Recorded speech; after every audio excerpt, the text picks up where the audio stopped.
রাধে রাধে বন্ধুরা, আমার চ্যানেলে সকল বন্ধুদের স্বাগত। চলো আজকে কি কি রান্না করলাম আর কি কি করেছি সবই তোমাদের সাথে শেয়ার করব। সঙ্গে থাকো, দেখতে থাকো। চলো বন্ধুরা,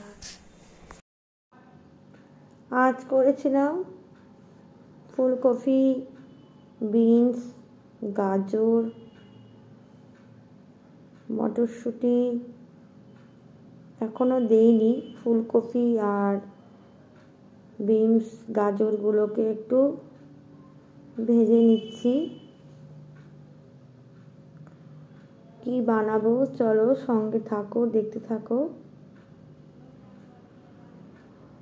আমি ফুলকপি আর বিনস গাজরটা একটু কম ছিল, তার জন্য অল্পই দিয়েছি। এবার আর তুলে না নিয়ে একটু জিরে দিয়েছি, সাদা জিরে আর গোটা গরম মশলা, দারচিনি, লবঙ্গ, এলাচ, এটাকেও একটু তেলে ভেজে নিচ্ছি। আর কাজু কিশমিশ এটাকেও তেলের সাথে একটু নাড়িয়ে নেব। আর একটুখানি দিয়েছিলাম হচ্ছে ক্যাপসিকাম, ওটাও একসাথে ভেজে নিচ্ছি।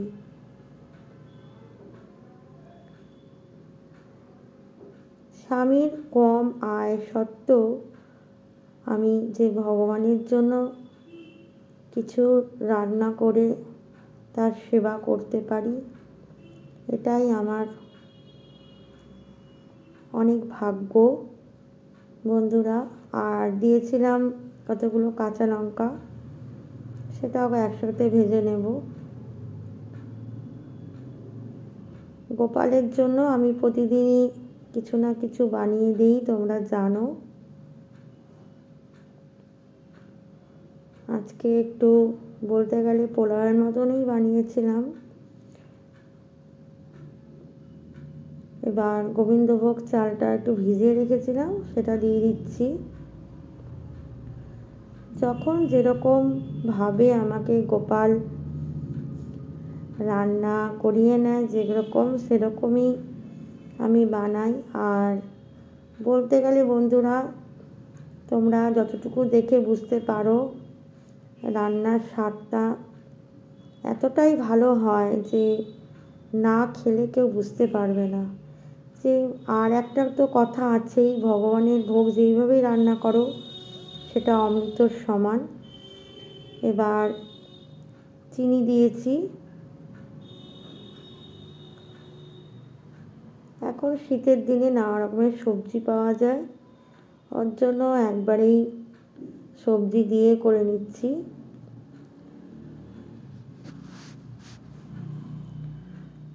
আর দিয়েছি হলুদ।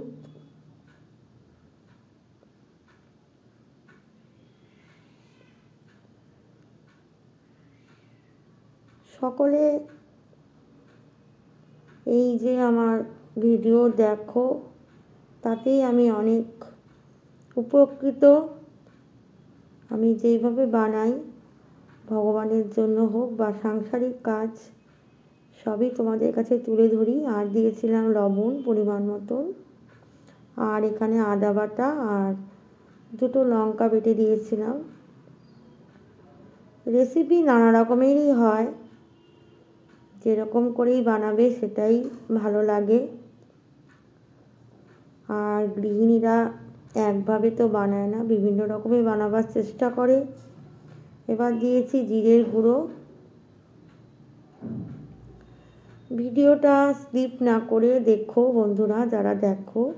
আর দিয়েছি প্রথমে দিয়েছিলাম জিরের গুঁড়ো, তারপরে ধনের গুঁড়ো। যাই হোক, একটু আগে পিছে বলা হয়ে গেছে।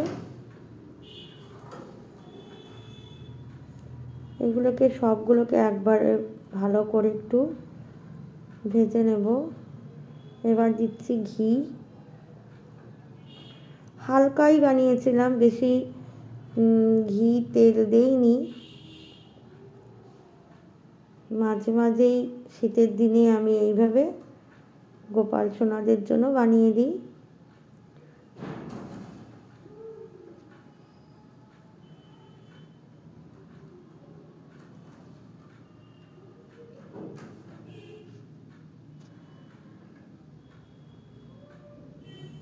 এবার গরম জল দিয়ে দিচ্ছি। চালের মাপ করে আমি গরম জলটা বসিয়েছিলাম, গরম জলটা ঢেলে দিলাম।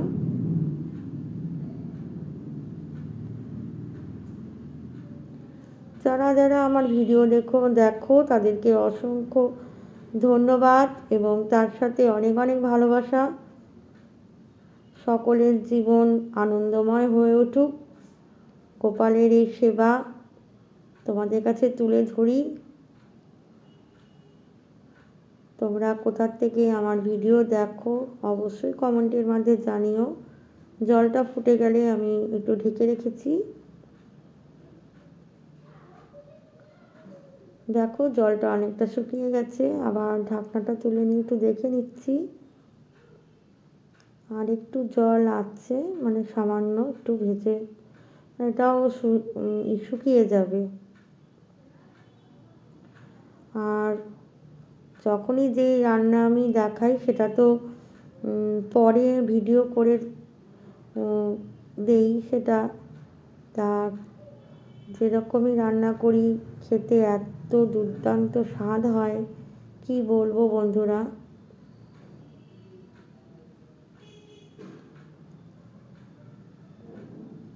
ব্যাস হয়ে গেছে, এবার রেখে দেবো ঢেকে। চলো আর কি বানিয়েছিলাম সেটাও তোমাদের সাথে শেয়ার করি।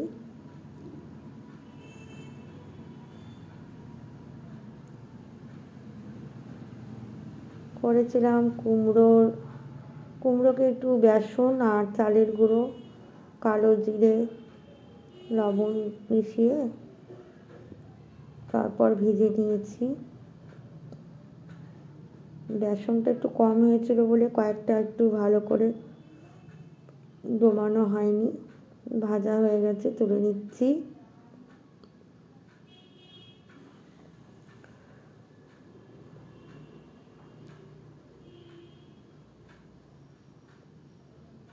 সবাই যদি পৃথিবীতে একরকম হতো তবে আর কষ্ট বলে কিছু থাকতো না। যাই হোক, এবার ভগবানের জন্য, গোপাল সোনাদের জন্য, আমার পরমেশ্বর ভগবান, তার জন্য তার প্রসাদ নিয়ে এসেছি তৈরি করে, তাকে নিবেদন করাও হয়ে গেছে। প্রসাদ দর্শন করো, প্রসাদ দর্শনে দুর্ভোগ কাটে। সকলে ভালো থেকো, সুস্থ থেকো, আর নতুন হয়ে থাকলে সাবস্ক্রাইব করে দিও।